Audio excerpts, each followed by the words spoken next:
Before we get started, my loves, I want to make sure I give a trigger warning or a content warning. We're talking about death and dying. What up, Search fam? Sharde here. Welcome back to the channel. It's Tuesday, so grab your tea, have a seat. Let's get started.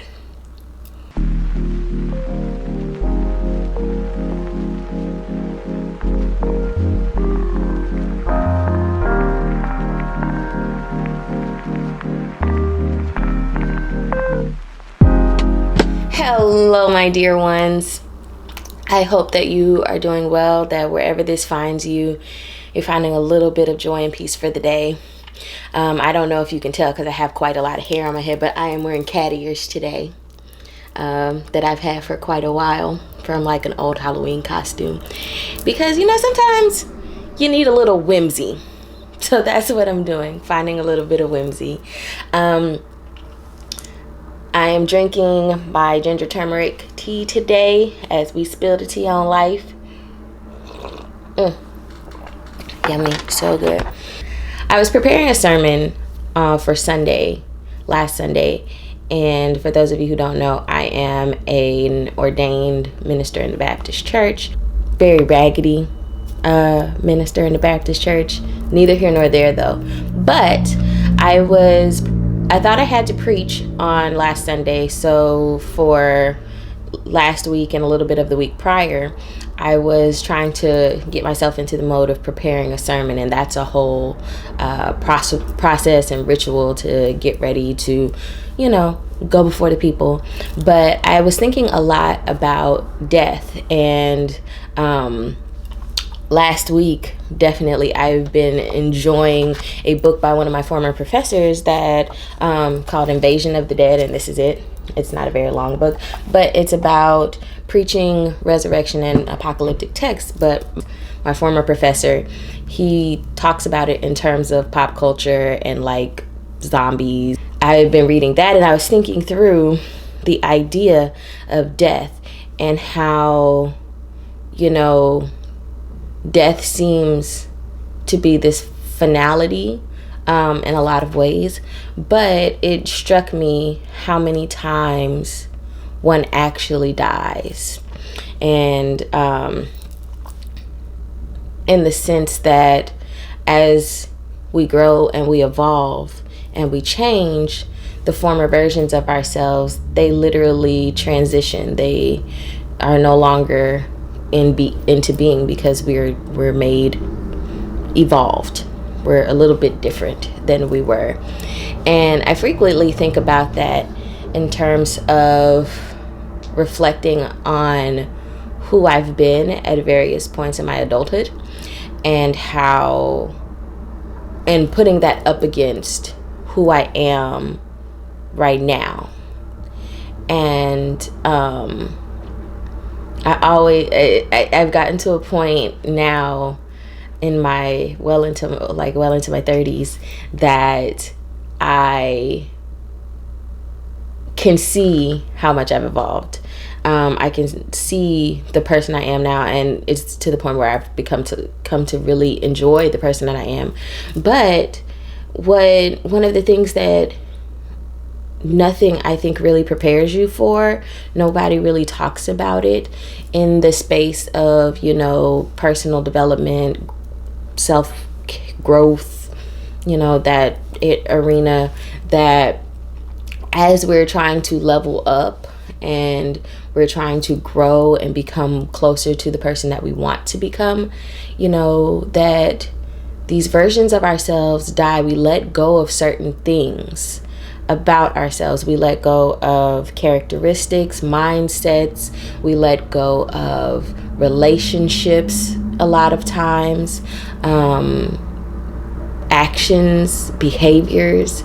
There are so many things that we have to shed, like a snake sheds its skin, to become new. And like, that's even, you know, that sort of metamorphosis is a death of some sort, because it's like the outer shell of the snake, it dies. It literally, and it happens on the human body as well, because, you know, the body the largest organ is your skin, and there are 7 layers of skin, and you shed skin all the time. Pets shed hair, so it's we shed hair, child. It's very telling of what the life cycle is like, because these very real parts of ourselves that live, we shed them, in a literal sense, but also in this sort of intrinsic sense of personal growth, right?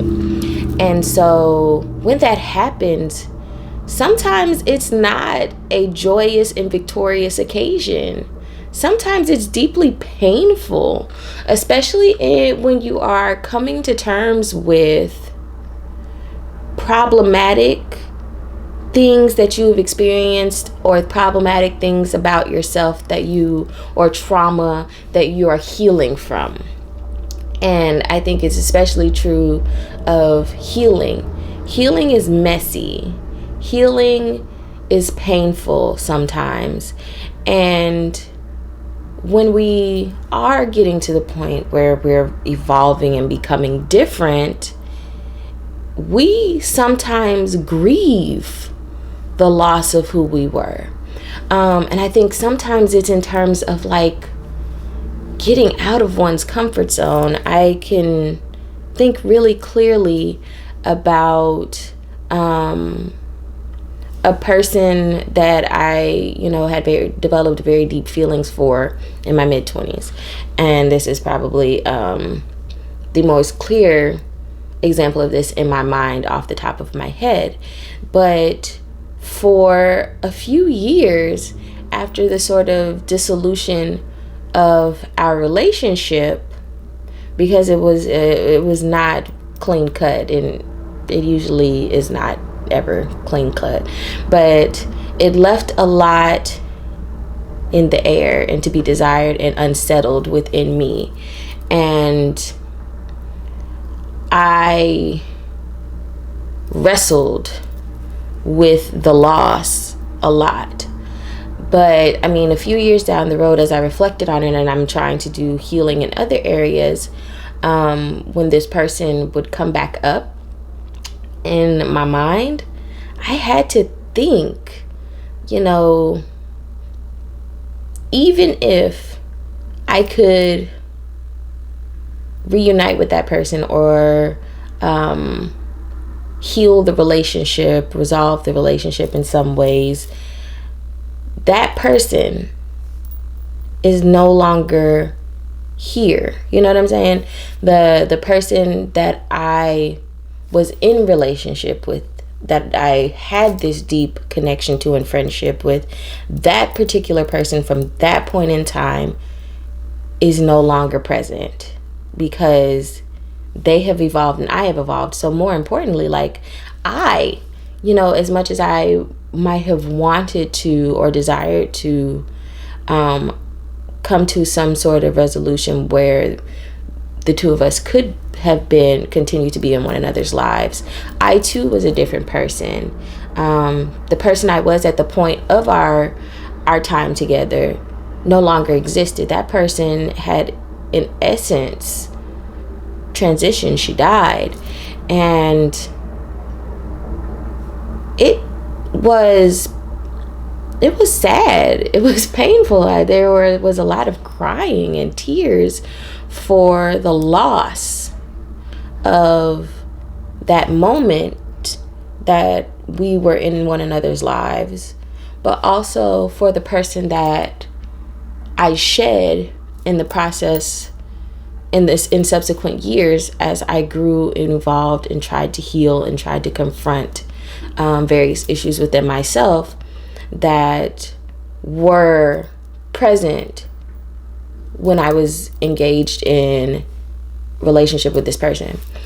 And I was talking to one of my dear friends last week, my sis, and she's one of my sorority sisters. She's just, she and I have been friends quite a long time at this point. And I find that a lot of times there are the things we are experiencing, they sort of run concurrent. Like, it'll have a different feel, but it'll essentially be the same lessons that we've been learning together for a number of years. And so she and I had that conversation, like, growing is hard. It is. And nobody tells you that you grieve the loss of parts of yourself, of former versions of yourself, and you essentially learn to die multiple times over the course of your life, and you deal with the sort of transition and the evolution of different people, and we try to frame it as this sort of positive things in it. And most of the time it is, but if there's a very real thing that it is a dying and grief process that can be attached to it, that we also we learn to sit with, we learn to work through. And it's not always what people think self-care and personal growth and evolution and leveling up and glowing up and all that. It seems like this sort of glamorous sunshine and rainbows situation, and it usually is not. Like, it looks like it when you've gotten to your next form or past the lessons that are shaping you, but when you're in it, it usually is not very pleasant. And we're also like called, I feel very deeply that God continues to call us and invite us to die to ourselves, die to our former versions of ourselves, and to evolve closer to what we can truly be. Because we are just, we are a set of walking possibilities at all times, and you never stop changing because it's constant. That is the only constant is change. And so I think it's important to tell that side. I know that's one reason why I've been adamant about including these sorts of chats in various forms in my channel, because that's the reality. Like, I'm in the process of changing even as we speak, always evolving. And then there are like different parts of myself in my life that are changing and evolving and transitioning. And it's very much like one of the hymns that was in the Red Baptist hymnal that I grew up with in my home church, and it said, life is filled with swift transitions. And that's so true. But that's what I was thinking on, and how we can continue to be open to shedding those parts of ourselves so that we can become better. So yep, I want to pull an affirmation card for us. So we're gonna do it, and this is the I Am Everything affirmation deck, and I'm into my decks, and we love it. So let's get a little ASMR. Ooh. So yeah, cool. All right, I'm gonna let you pick one. Okay, pick a good one. All right, here we go. Ooh, okay. Y'all did pick a good one. It says, I am capable. Obstacles are only as large as I believe them to be. I achieve anything I desired with comfort and ease. I have all the necessary tools to reach my goals. When I lead with positivity and love, helpful people show up to aid my endeavors. I am capable. So I hope that resonates. that it'll go with you. And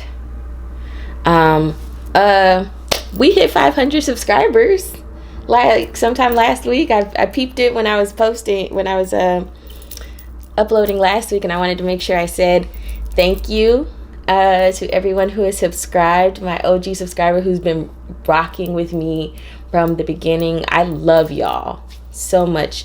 To my new subscribers, thank you for joining my internet family. My gratitude is so deep because we're growing a family. We're growing a tribe where we are growing together. We're searching together, and we're curating and creating cool ass lives. That's what we're on. So I pray that you all have a wonderful week. Know that I love you. You are in my thoughts. And I'll see you in the next one. Bye.